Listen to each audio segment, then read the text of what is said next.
तर्क वितर्क हुए हैं। आर्यों के निवास स्थान और उनके काल के विषय में जो पहला जो मत है वो ये है कि सर्वप्रथम ये आर्य मध्य यूरोप में यूराल पर्वत से लेकर पश्चिमी अटलांटिक महासागर तक के विस्तृत मैदान में फैले हुए थे। वहां से ये लोग दक्षिण पश्चिम की ओर फैले, जिनकी संतान आज जर्मन, फ्रेंच, इटालियन, डच इत्यादि कहलाती है। दूसरा मत यह है कि आर्यों का जो निवास स्थान है वो मध्य एशिया का बैक्ट्रिया नामक भाग है और यहीं से ये यूरोप और भारत में फैले। आजकल इसी मत पर ज्यादा जोर दिया जाता है।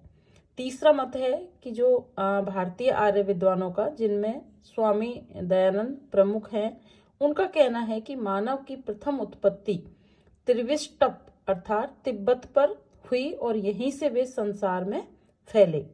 एक दूसरे राइटर है संपूर्णानंद, उनका भी यही मत है कि आर्यों का जो आदि निवास स्थान है वो भारत ही है और भारत में सर्वप्रथम वैदिक आर्य संस्कृति का उदय हुआ। तो भारत में जो सर्वप्रथम वैदिक जो संस्कृति थी वो आर्यों के समय थी और इसी कारण उसे वैदिक आर्य संस्कृति भी कहा जाता है।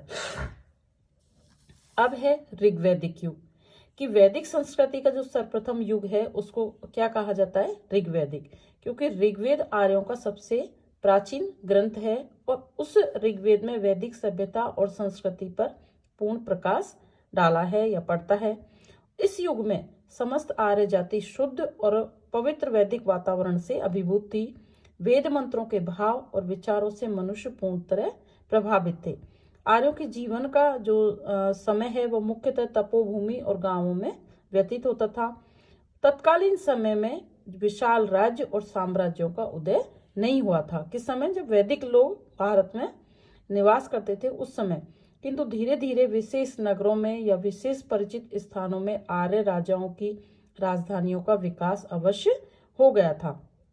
ज्यादा प्रतिष्ठित बनने के उद्देश्य से राजाओं में परस्पर युद्ध भी होते थे, फिर भी उस समय किसी विशाल राज्य की स्थापना नहीं हो सकी थी।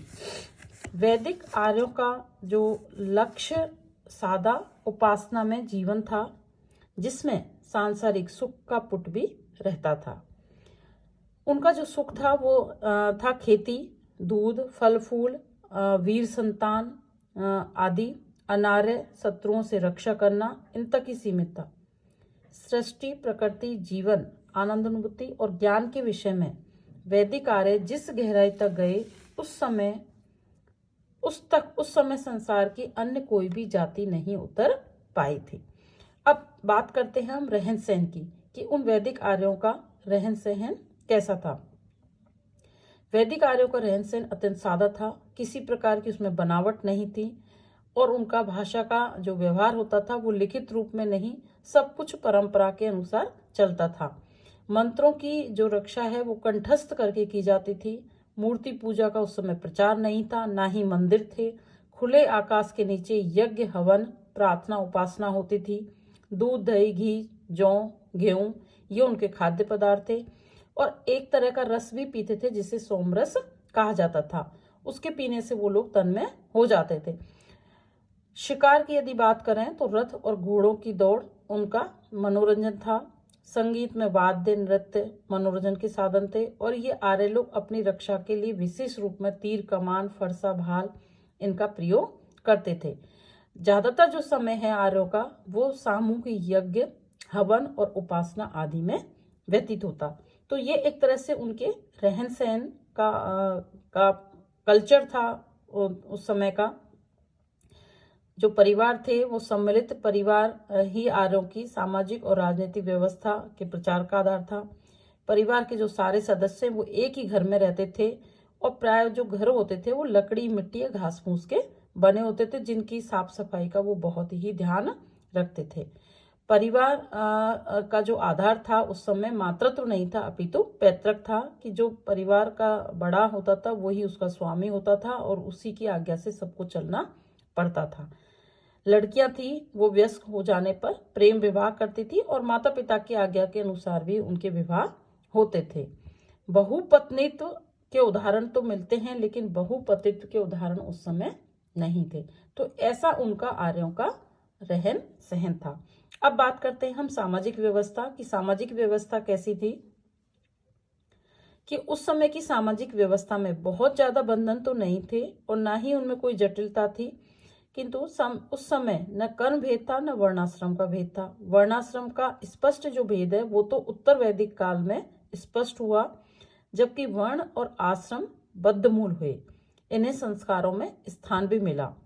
उस समय समाज में पुरोहितों की संस्था का धीरे धीरे विकास शुरू हो गया था और जो धार्मिक कार्य थे वो सभी पुरोहितों के द्वारा संपन्न किए जाने लगे।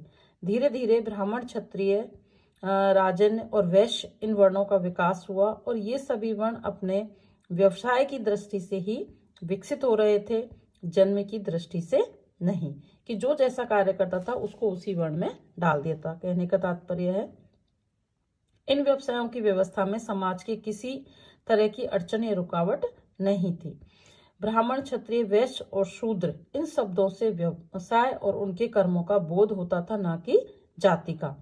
जो आर्यतर लोग थे और गौर वर्ण के नहीं थे उनको हे माना जाता था और उनमें प्राय खुला सामाजिक संबंध भी नहीं होता था। तो इस तरह की उस समय की वहां पर सामाजिक व्यवस्था थी। अब हम बात करते हैं राजनीतिक व्यवस्था। ऐसा अनुमान किया जाता है कि वैदिक काल के प्रारंभ में आर्य जाति में कोई राजा ही नहीं होता था। सब लोग अपने परिवारों में परिवार के जो वृद्ध पुरुष थे उनके नेतृत्व में रहते थे और उसी की आज्ञा का पालन करते थे। और ऐसे कई परिवारों से मिलकर एक संगठन बनता था जिसको जन कहते थे। यह एक तरह का एक ही प्राचीन वंश का होता था या किसी समुदाय की जनसंख्या जब बढ़ जाती थी तो लोग अनेक गांवों में फैल जाते थे। जब इस तरह जन और गांव बढ़े तो उनको व्यवस्थित करने के लिए एक राजकीय संगठन की जो आवश्यकता थी उस समय महसूस की जाने लगी और ऐसा होने पर जन के द्वारा एक मुखिया का वर्ण किया जाने लगा जिसे राजा कहा जाने लगा। वर्ण का अर्थ है प्रजा के द्वारा किसी का चुनाव करना और जिसका चुनाव होता था उसको राजा कहा जाता था। यदि कोई राजा का पुत्र होता तो प्रजा की स्वीकृति से वो भी राजा बन जाता था। राजा जब प्रजा के अनुकूल नहीं होता तो प्रजा उसको हटा भी देती थी। इस तरह की वहां राजनीतिक व्यवस्था थी। राजा का जो मुख्य कार्य था वो संचालन करना था वहां का और उसकी सलाह के लिए लोक परिषदें होती थी जिनको सभा और सभापति कहते थे, जिसका मुख्य न्यायाधीश राजा ही होता था। परामर्श के लिए उस समय मंत्री और पुरोहित होते थे। जो पुरोहित है जैसा मैंने बताया धार्मिक मामलों में राजा को परामर्श देते थे। ग्राम राज्य की मूल इकाई थे और गांव का जो शासक था उसको ग्रामीण कहलाता था और कई गांवों को मिलाकर विश्व बनता था। विश्व तात्पर्य जिला बनता था जिसका मुख्य अधिकारी विश्वपति कहलाता था और कई विश्व यानी कि कई जिले बनकर जन बनता था और उस जन का अधिपति राजा या राजन कहलाता था।